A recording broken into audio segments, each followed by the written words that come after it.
Palmerville Station sits on 331,000 acres in far north Queensland, right on the legendary Palmer River, where the gold rush exploded in 1873. At its peak, nearly 50,000 people lived here, chasing fortune in one of Australia's wildest frontiers. Some of the nuggets found back then were enormous, several kilos.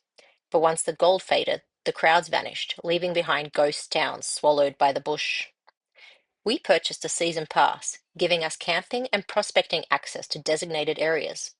We were so eager to start that we showed up before the wet season had fully ended, which meant our adventure began with multiple water crossings, including this one over Granite Creek. We arrived at the end of March, and for the first few weeks we battled rain, long grass, noisy wet ground, and were challenged to find decent detecting spots.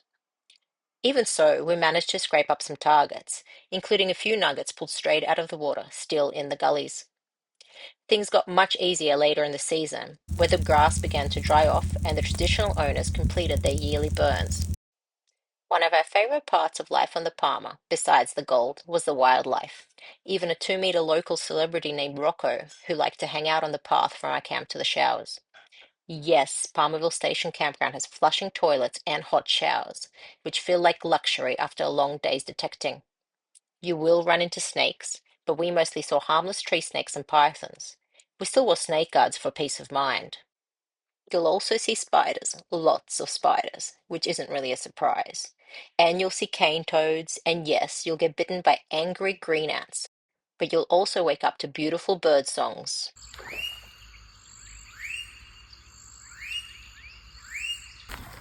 See brumbies eating water lilies.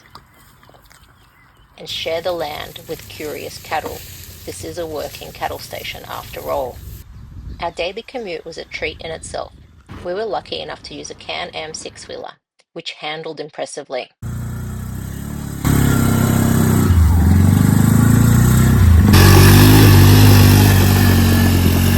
Of course, no prospecting season is complete without hauling up kilos and kilos of trash, and we were definitely no exception.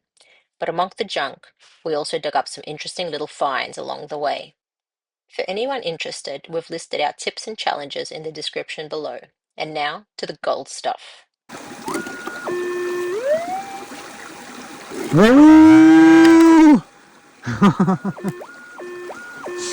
Okay. Yay!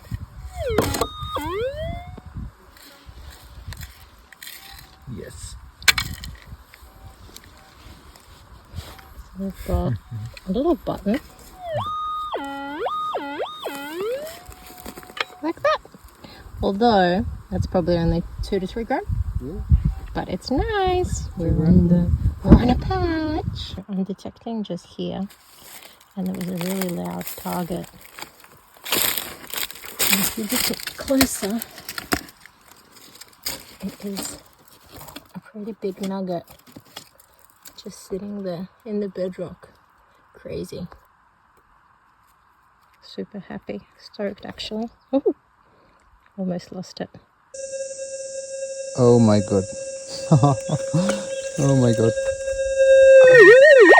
Just for another listen. But it's already visible from up here. I just moved the rocks on top away. And look at this. It looks big. It looks big. Oh my god. What? Whoa. Oh, that's exciting. Nice.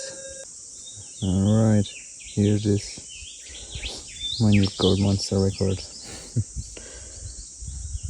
Look at it, it's just crazy. It's hard to detect the price in one piece. I was just digging here with the 7000 for quite a while. And it turned out to be worth it. Check out this bit. And check out the sound it makes.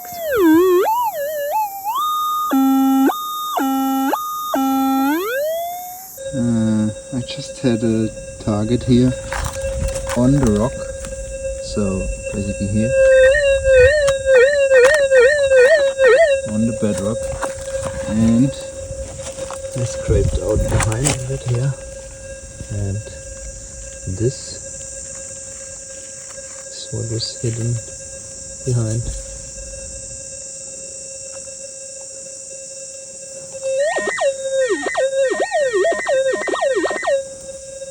Awesome. Here's a tiny bit, but it's an actual sunbaker. Here, all this sand Kevin has dug out from there so we can check the catchment areas. So all this has been cleared. Rocks have been flipped with a crowbar, and we're systematically just clearing each one to see if we can find some more. Kevin the machine, the Terminator of the gold hunters, has dug out an entire bank. And in total so far, it looks like the bank's run dry now, but how many pieces have you found? I don't know, around 10 grams. Around 10 gram. But look at how much dirt he had to pick away to find it. I'm pretty excited. I'm on a patch where I had over 6 grams already, about 30 pieces. And I was trying to grit it and I was getting super bored. I was about to give up. And then I got my first inverted signal.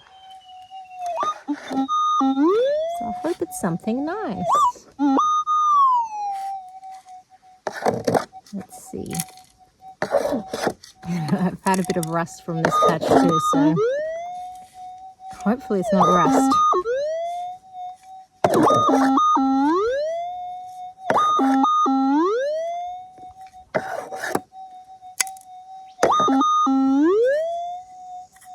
Oh, I can see it. Yay.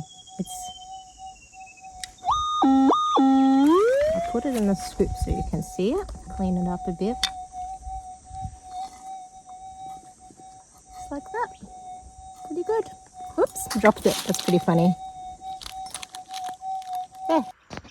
I just found my first big nugget and I couldn't be more excited. And I couldn't believe it.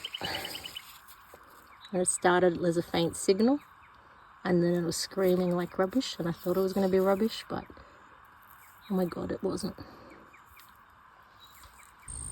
Our season ended towards the end of November. We could have stayed a bit longer, but with the wet season predicted to hit and daytime temperatures climbing into the 40s, it felt like the right time to pack up before getting stuck in the Palmer. Overall, we absolutely loved our season at Palmerville Station, and we hope this video helps anyone considering making the trip.